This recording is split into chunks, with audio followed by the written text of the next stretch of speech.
Here we will consider the relationship between motional EMF, conservation of energy, and Lenz's law.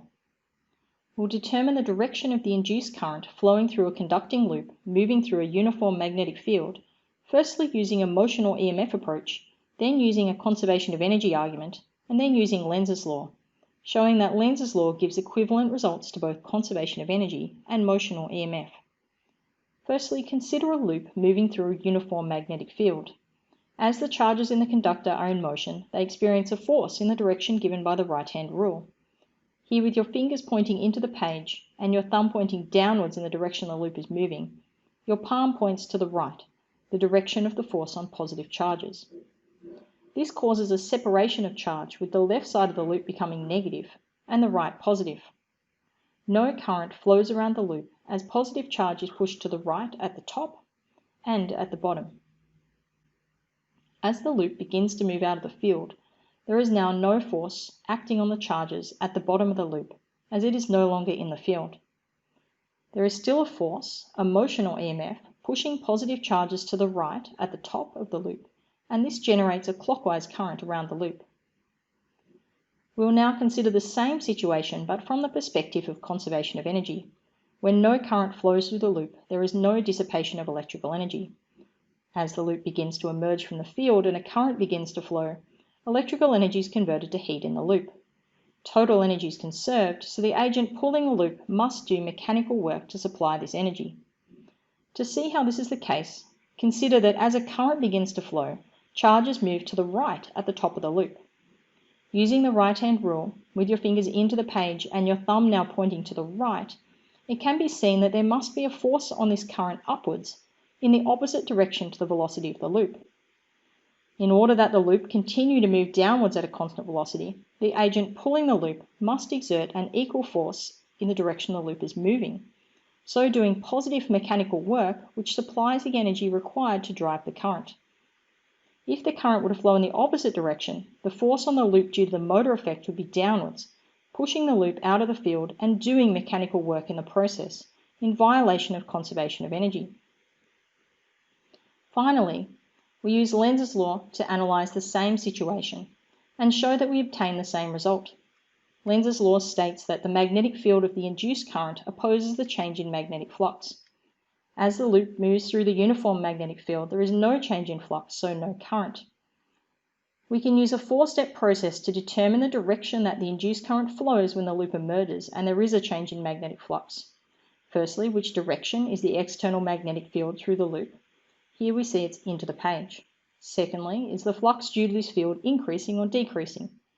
Here it's decreasing as it leaves the loop field. Which way should the magnetic field of the induced current point to oppose this change? Here it must point into the page inside the loop.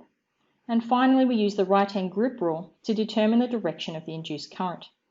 Notice the fingers are pointing into the loop on the inside of the loop and out on the outside of the loop. What we've seen is that Lenz's law allows us to obtain the same direction of current as we obtained from motional EMF and conservation of energy considerations. We can see how this must be the case if we consider pushing a north pole into a coil as shown here. Using the four steps described previously, we can use Lenz's law to determine the direction of the current. Firstly, the direction of the external magnetic field through the loop is to the right, as shown with the red arrow.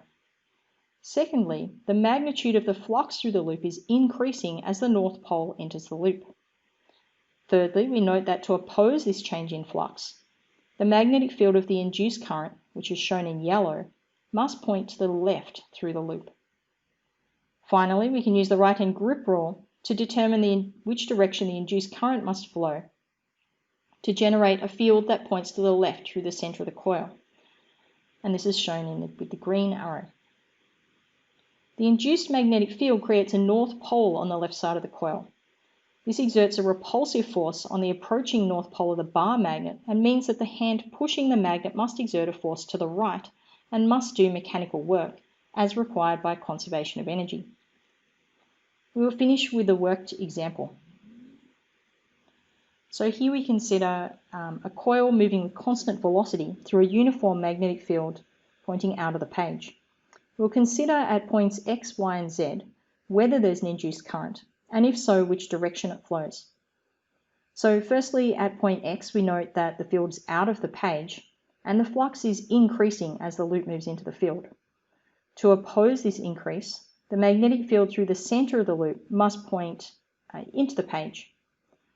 We can then use our right-hand grip rule with our fingers pointing into the loop in the center and our thumb pointing upwards to determine that the current must flow clockwise as the loop enters the field.